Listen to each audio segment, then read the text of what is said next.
तक सिर्फ मैं संघर्ष ही करती रही। ये बहुत बड़ी पीड़ा है मेरे लिए, क्योंकि मेरे पति जो झारखंड को संवारने का काम किए, उनका इस राज्य में पार्टी के द्वारा कोई सम्मान नहीं किया गया।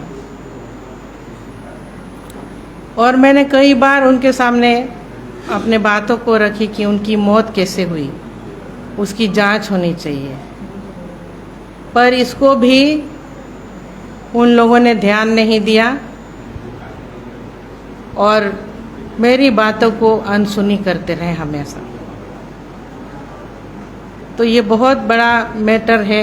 आज तक लोग जानना चाहते हैं कि उनकी मौत कैसे हुई, इसमें जांच की आवश्यकता है।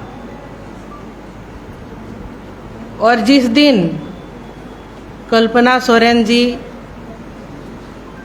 अपनी राजनीतिक कदम को झारखंड के धरती में रखे, गिरिडीह लोकसभा क्षेत्र गई, उस दिन भी स्वर्गीय दुर्गा सोरेन जी का अपमान हुआ है।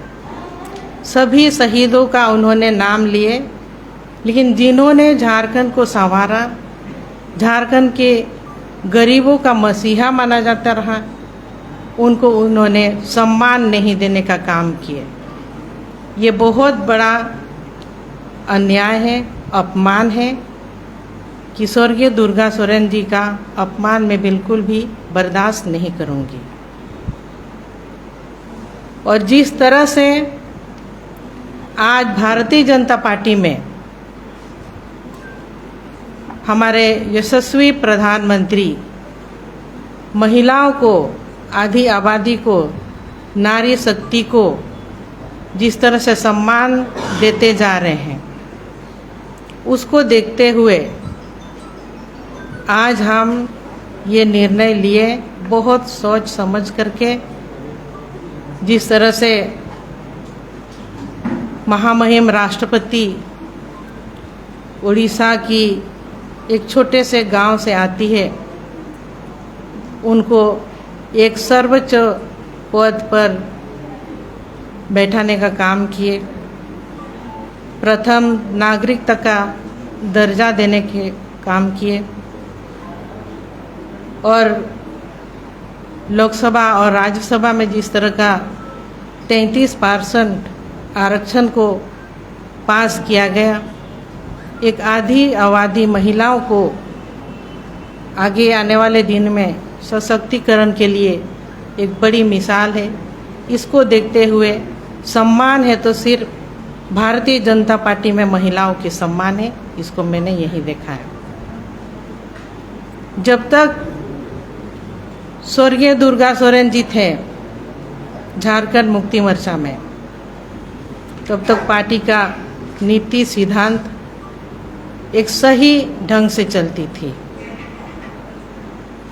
आज उनके नहीं रहने पर सभी इस सिद्धांत और मूल भावनाओं से भटक गए हैं।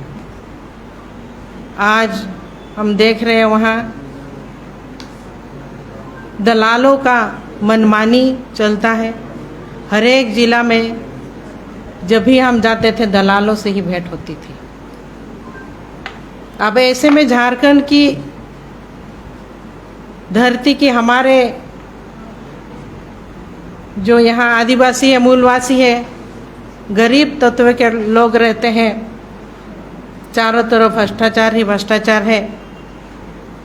यहाँ लोगों का विकास कैसे होगा? ये झारखंड अभी तक अंधेरे में डूबा हुआ है। हमको इस अंधेरे को उजाले में लाने के लिए ये बहुत बड़ा कदम उठाना पड़ा। और आज हमको लग रहा है कि स्वर्गीय दुर्गा सोरेन जी का जो सपना है, वो भारतीय जनता पार्टी के अधीन में ही और इसी के सिद्धांतों पर चलकर ही वो सपना पूरा होगा। और सपना है, उम्मीद है, सभी 14 के 14 लोकसभा सीटों में कमल का फूल खिलेंगे। और मोदी जी इस तरह के प्रयासरत हैं दिन रात पूरा इंडिया के भ्रमण कर रहे हैं। तो जरूर आने वाले दिनों में जल्द से जल्द हमारे जो 400 पार का गणित है वो बैठेगा। सभी को धन्यवाद। जय हिंद, जय झारखंड। यहाँ पे बीजेपी में आपके खिलाफ यानी दुमका से कौन प्रत्याशी होगा? पहले नाम था हेमंत जी का, लेकिन अब चर्चा है कि स्टीफन मरांडी वहां से मैदान में है। अब मैदान में जो भी हो, मुकाबला हमसे होगा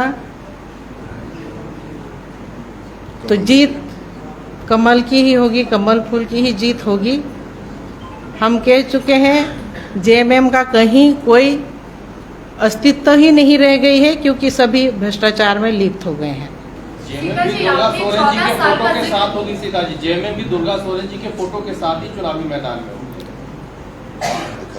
वो सब दिखावा है, क्योंकि हम कह चुके हैं कि अब पार्टी का जो सिद्धांत है, नीति, सब कुछ बदल चुका है। अब सभी भ्रष्टाचार में लिप्त हो गए हैं, सभी दलाल किस्म के लोग उसमें कब्जा करके बैठे हैं। तो यहाँ किसी का चलने वाला नहीं, सिर्फ कमल ही कमल फूल खिलेंगे। अच्छा सीता जी, आपने 14 साल का जिक्र किया, तो आपको नहीं लगता है कि 14